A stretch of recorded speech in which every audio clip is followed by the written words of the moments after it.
హైడ్రా ఆగదు, హైదరాబాద్ను అంతర్జాతీయ స్థాయిలో నిలబెడతా, కాలుష్య రహిత నగరంగా మార్చేందుకు కృషి చేస్తా, ఎంతటి సాహసోపేత నిర్ణయాలకైనా వెనకాడను, ఇల్లు కట్టుకునే సామాన్యుడి జోలికి హైడ్రా వెళ్ళదు.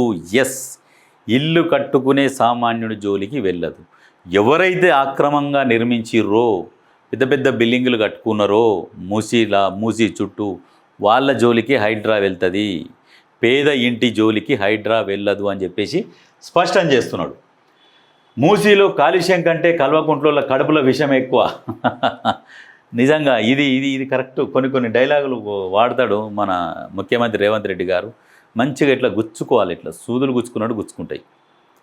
నిజంగా ఎందుకు అంత విషం? మరి మూసీ ప్రక్షాళన చేస్తుంటే ఎందుకు విషం కక్కుతున్నారు? రేవంత్ రెడ్డికి ఏమన్నా లాభం వస్తుందా మూసీ ప్రక్షాళన చేస్తే? కాకపోతే ఆయన చరిత్రలో నిలిచిపోతాడు, ఒక మంచి పని చేసిండు అని చెప్పేసి. అంతే తప్పితే అక్కడ ఏముండదు. దాని మీద ఏంటంటే మూసీ పేరు మీద కోట్ల రూపాయలు తింటారు. కోట్ల రూపాయలు ఎవడు తినడు, ఏమనుంటే తర్వాత ఎంక్వైరీ. మీలాగా కాళేశ్వరం 30,000 కోట్లతో స్టార్ట్ చేసి 1,50,000 కోట్ల దాకా తీసుకపోయారు చూడు, అంచనా వ్యయం పెరిగింది అని. అటువంటి పనులు చేసే రకం కాదు, చెయ్యడు కూడా. మీ ప్రచారం ఎక్కువ, మీ పత్రికలు మీ సోషల్ మీడియా ద్వారా విష ప్రచారం చేస్తున్నారు చూడు, ఆ ప్రచారమే ఎక్కువ తప్పితే ఆయన తిన్నది లేదు చేసింది లేదు. ఇప్పుడు మీ బాధ అంతా ఏంటంటే ఎక్కడ అవినీతి జరుగుతలేదు, ఏం చేస్తలేడు, అవినీతి ఎక్కడ కూడా ఏ వృధా ఖర్చులు లేవు, ప్రజలకు అన్నీ అందుబాటులోకి తీసుకొస్తున్నాడు, ప్రజలకు ఉచిత పథకాలు ఇస్తున్నాడు, సంక్షేమ అన్నీ చేస్తున్నాడు. మీకు ఆ మంటలు వేస్తున్నది, అభివృద్ధి చేస్తున్నాడు, అన్నీ చేస్తున్నాడు, ఇన్ని చేస్తున్నాడు. ఎట్లా ఇసోంటోడు ఇవన్నీ చేసుకుంటూ పోతే మళ్ళీ ఒక 20 ఏళ్ళ దాకా రేవంత్ రెడ్డి ఉంటాడు అనే ఒక భయం మొదలైంది చూడు. ఆ భయం పుట్టించిండు కాబట్టి మీకు లాగులు దడుస్తున్నాయి.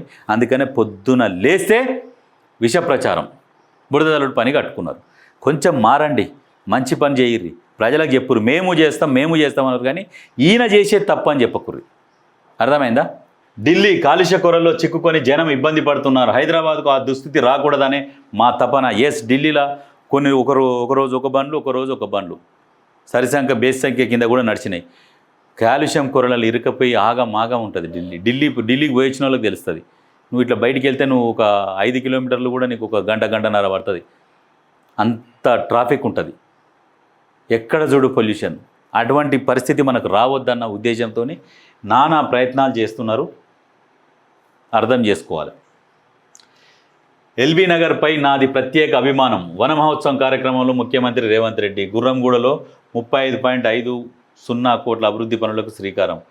వన మహోత్సవం, చెట్లు నాటడం ఎక్కడ కూడా హంగు హార్బాటాలు లేకుండా చెట్లు టార్గెట్ పెట్టిరు, అధికారులని నాటమని చెప్పారు. చెట్లు నాటుతూనే ఉన్నారు ఈ వన మహోత్సవం గురించి. అయితే ఇక్కడ కూడా వన మహోత్సవంలో గతంలో చెట్లు పెట్టిరు. ఎక్కడ మన నేషనల్ హైవేకి చెట్లు పెట్టించిరు, ఏం పైసలు మింగాలి. దన్న రోడ్డు పక్క పండి చెట్లు పెట్టించారు. రోడ్డు విస్తరణ పనుల టైంలో ఏం చేశారు, ఉన్న కాడికి చెట్లని వీకేసారు. ఈ మధ్యలో హైదరాబాద్లో నడి సెంటర్లో చెట్లు పెట్టించింది. ఏం చెట్లు అయ్యి? కోనోకార్పస్ చెట్లు. దానివల్ల ఏంది, క్యాన్సర్ వస్తుంది దాని ద్వారా వచ్చే గాలి పీలిస్తే. ఆ చెట్లు పెట్టించిండు. ప్రజలందరూ ఆగమైపోవాలి, దవాఖానలు నడవాలి. దవాఖానలు ఎవరు అంటే ఇవన్నీ కేసీఆర్ కుటుంబం వాళ్ళవి.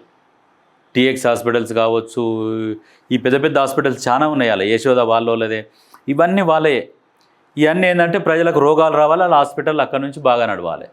ఇగో అటువంటి క్రూరుడు, 10 సంవత్సరాలు పరిపాలించిన ఆ క్రూరుడు, నిజాములు మంచోళ్ళు, బ్రిటిషులు మంచోళ్ళు చెప్పుకోవచ్చు. కేసీఆర్ కంటే కూడా వాళ్ళే చాలా మంచోళ్ళు అని చెప్పొచ్చు. వాళ్ళ పరిపాలనలో ప్రజలు మంచిగా ఆరోగ్యంగా బతికిరు. కానీ ఈ క్రూరుడు పరిపాలించిన 10 సంవత్సరాలల్లో ప్రజలు నానా రకాల ఇబ్బందులు పడ్డారు, భయంతో బతికిరు, సరి అయిన నిద్ర లేక అటువంటి పరిస్థితి క్రియేట్ చేసిండు.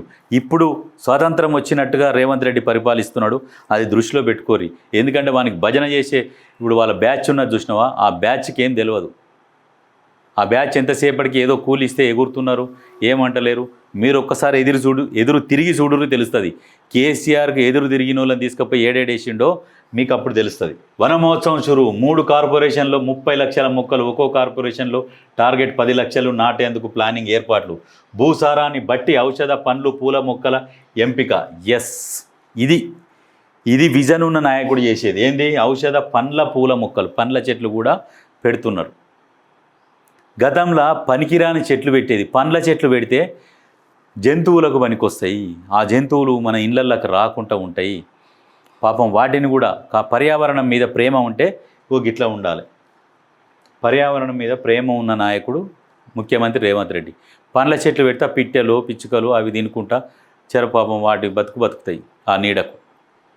గత ప్రభుత్వంలో ఏం లేకుండే పేరు చెప్పి వేల కోట్లు దోసుకున్నాడు. అప్పుడు హరితారం అని పెట్టి వేల కోట్ల దోసుకున్నాడు.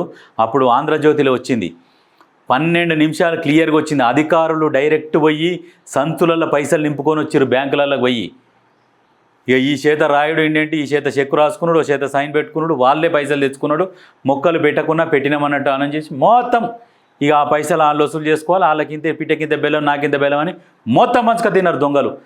పూర్తి ఆధారాలు ఆంధ్రజ్యోతి దగ్గర ఉంటే ఆంధ్రజ్యోతి నుంచి కూడా డిలీట్ చేయించారు.